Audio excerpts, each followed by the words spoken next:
pinapaliwanag. Sana ho, sa mga kaibigan ko dito sa press, tanungin nyo naman, computan tayo. Kung 65 billion ang binenta, sabihin nyo naman saan napunta. Huwag naman magkukumpute ka kunwari, nagbigay ako ng ayuda, 1,000 isa, times 700,000. Magkano lang yun? 65 billion, hindi mo pwedeng sabihin doon mo binigay. Kulang. May sukli. Ang tanong namin, hindi saan napunta. Saan napunta yung sukli nung bilyong-bilyong binenta ninyo?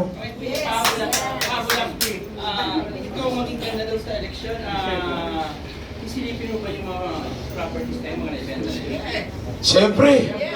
Siyempre. Gawain ng mayor yan. Kailangan natin makita saan ba talaga napunta. Kailangan managot kung sino man yung mga may sala dyan. Hindi natin papalagpasin yan. In particular, ano yun? Alam mo kung binenta ang Divisoria ng 1.7 billion, sasabihin ko sa inyo kung 1.7 billion yan, papawiin natin yung Divisoria.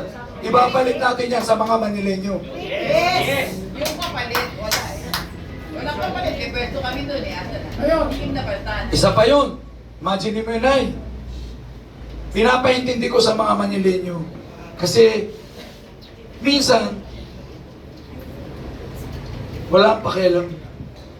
Hindi ko alam kung minsan hindi nila naiintindihan yung importansya.